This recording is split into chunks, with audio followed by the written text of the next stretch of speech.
Chicken meat অন্যান্য দ্রব্যাদি সব কিছুর দাম বেড়ে গেছে।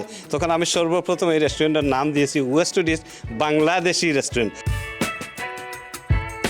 আসসালামু আলাইকুম সুপ্রিয় দর্শক, আমি এখন আছি ওল্ডহামে। আপনারা জানেন ওল্ডহাম হচ্ছে লন্ডন থেকে দূরে নর্থে অবস্থিত, কিন্তু এই ওল্ডহাম কিন্তু টাওয়ার হ্যামলেটসের পরেই সবচেয়ে ক্লোজ নেট বাংলাদেশি কমিউনিটি।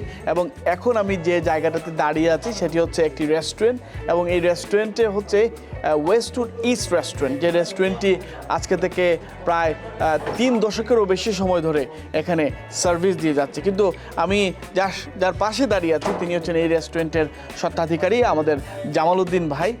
উনি রেস্টুরেন্টটা পরিচালনা করছেন। সবচেয়ে যে দেখার বা বোঝার ব্যাপারটা হচ্ছে জামাল উদ্দিন ভাই দীর্ঘদিন থেকে এই রেস্টুরেন্টে পরিচালনা করছেন, এবং শুধু ফুড দিয়ে উনি রেস্টুরেন্টের কাস্টমারের মন জয় করছেন। আজকে ওনার কাছ থেকে জানার চেষ্টা করব আসলে উনি কী ধরনের পলিসি ব্যবহার করছেন, এবং বর্তমান সময়ে যে রেস্টুরেন্ট ইন্ডাস্ট্রিতে যে আমরা যে সমস্যা দেখতে পাচ্ছি সেই সমস্যা আসলে উনি কতটুকু ফেস করছেন। জামাল ভাই আসসালামু আলাইকুম, কেমন আছেন? ওয়ালাইকুম সালাম, ভালো আছি। আপনি আমাদের একটু বলুন যে আপনি কবে ব্যবসা শুরু করেছিলেন? আমি প্রথমত 1999-এ এই রেস্টুরেন্ট খুলেছি, প্রায় 23 বছর হয়ে গেছে এখন। ইনশাআল্লাহ মোটামুটি ভালোই যাচ্ছে। আর আমি যেটা আপনি বলছেন যে আমি এখানে শুধু ফুড বেশি, আমি লাইসেন্স প্রথম থেকেই আমি এখানে লাইসেন্স আনি নাই। আমার কোনো ইচ্ছা ছিল না আমি মদ বিক্রি করব, এই জন্য আমি লাইসেন্স করি নাই। বিনা লাইসেন্সে আমার রেস্টুরেন্ট চলছে, ইনশাআল্লাহ ভালোই চলছে, এবং ইংলিশ কাস্টমারও প্রচুর সাড়া দিয়েছে। মোটামুটি আল্লাহর রহমতে ব্যবসা এখন ভালোই যাচ্ছে। আর যেটা বলছেন যে কোভিডে মোটামুটি একটু হয়েছিল, আমাদের ক্ষতি সমস্যা হয়েছিল, কিন্তু এটা আস্তে আস্তে ধীরে ধীরে এবং সরকারের সাহায্যের কারণে মোটামুটি আমরা উঠতে সক্ষম হয়েছি। আমরা তো এখন জানি যে রেস্টুরেন্ট ইন্ডাস্ট্রিতে বিশেষ করে গ্যাস এবং ইলেকট্রিসিটি প্রাইস বেড়ে গেছে। সেক্ষেত্রে কি আপনার এখানে কোনো ধরনের নেগেটিভ প্রভাব পড়েছে কিনা? শতভাগের মতন গ্যাস এবং ইলেকট্রিক বেড়েছে। শুধু গ্যাস ইলেকট্রিক নয়, চিকেন মিট অন্যান্য দ্রব্যাদি সব কিছুর দাম বেড়ে গেছে। এই জন্য সবাই একটি সমস্যা পড়েছে। আর তাছাড়া আমরা যারা বাংলাদেশি যে রেস্টুরেন্ট আছে, এই রেস্টুরেন্টে আমরা কিন্তু প্রাইস বেশি বাড়াইতে পারতেছি না, এই জন্য আমাদের একটু সমস্যা হচ্ছে।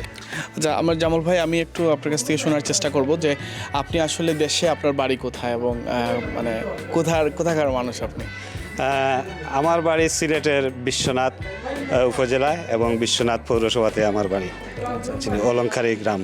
কবে গিয়েছিলেন লাস্ট? আমি দেশে আর 3 বার গেছি মাশাআল্লাহ। আমি দেশে প্রত্যেক বছর একবার যাই। আমি দেশকে অত্যন্ত ভালোবাসি, বাংলাদেশকে ভালোবাসি, এবং আমি যখন 1999-এ এই রেস্টুরেন্ট খুলি তখন আমি সর্বপ্রথম এই রেস্টুরেন্টের নাম দিয়েছি ওয়েস্ট ডিশ বাংলাদেশি রেস্টুরেন্ট। আমার মেনুর মধ্যে বাংলাদেশিটা আমি ইউজ করেছি, নট ইন্ডিয়ান, বিকজ আমরা ইন্ডিয়ার মানুষ না, কেন আমরা ইন্ডিয়া লিখবো। জামাল ভাই, আপনার এখানে সিট কয়টা সিট আছে? আমার নিচে আছে 130টা, আর উপরে আছে 180টা। 300-এর উপর সিট আছে। বাহ, আপনি এখানে তাহলে তো অনেক বড় বড় পার্টি করতে পারেন।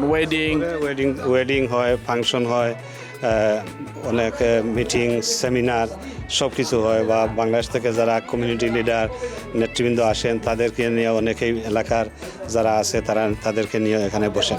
আপনার ভবিষ্যৎ পরিকল্পনা কি? আমি যেহেতু বাংলাদেশকে ভালোবাসি, আমি বাংলাদেশ জাতীয়তাবাদী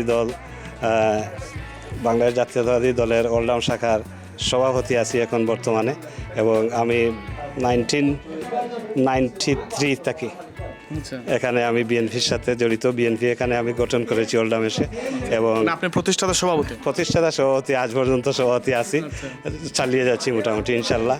এবং আমি একটা এনজয় করি। কেন এনজয় করি? যে আমি এই কারণে রাজনীতি করি যে রাজনীতির সাথে থাকলে জনগণকে কিছু সাহায্য সহযোগিতা করা যায়, এবং যখন আমরা সরকার ছিল তখন আমি যথেষ্ট সাহায্য করেছি এলাকাতে আমার। আপনারা জানেন যে আমাদের নেতা ইলিয়াস আলী, উনি নিখোঁজ আছেন বর্তমানে। উনার অত্যন্ত কাছে থেকে আমি দেখেছি যে এলাকাকে উনি কতটুকু ভালোবাসতেন, এবং আপনারা সবাই জানেন, সারা দেশের মানুষ জানেন যে ইলিয়াস আলী সিলেটকে যেটুকু সময় দিয়েছেন এবং ডেভেলপ করেছেন, উন্নত করেছেন, তাই সবাই উনাকে এখন পর্যন্ত স্মরণ করে, এবং সবাই দোয়া করে আবার যেন উনি তাড়াতাড়ি ফিরিয়ে আসেন। আমার 3 ছেলে 1 মেয়ে, 3 ছেলে ইনশাআল্লাহ তারা 3জনই মাস্টার্স করে ফেলেছেন এবং 3জনই চাকরিতে আছেন।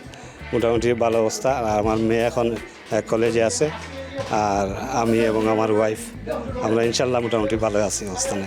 ধন্যবাদ ধন্যবাদ।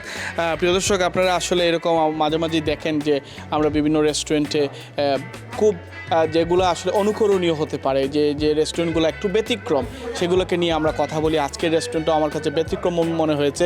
বিশেষ করে ব্যতিক্রম মনে হয়েছে তখনই যখন আমি দেখলাম যে উনি শুরু থেকেই এখানে আসলে আমরা চিন্তা করি যে অ্যালকোহল নিয়ে বিজনেস করা, অনেক সময় অনেকেই সেই চিন্তা করেন না, কিন্তু দেখা গেছে যে সময় বা বিভিন্ন সুযোগের কারণে সেটা হয়ে যায়। কিন্তু জামাল ভাই একটি বেস্ট এক্সাম্পল হতে পারে যে আসলে ভালো করে ফুডের মান ডেভেলপ করলে, আপনার ম্যানেজমেন্ট ভালো থাকলে একটা রেস্টুরেন্টকে সফলতার দিকে নিয়ে যাওয়া যায়। আজকে যারা দেখেছেন তাদের সবাইকে আমরা ধন্যবাদ জানাচ্ছি, এবং আপনারা আরও দেখবেন এই ধরনের প্রোগ্রাম। সবাই ভালো থাকবেন। আসসালামু আলাইকুম রহমতুল্লাহি ওয়া বারাকাতুহু।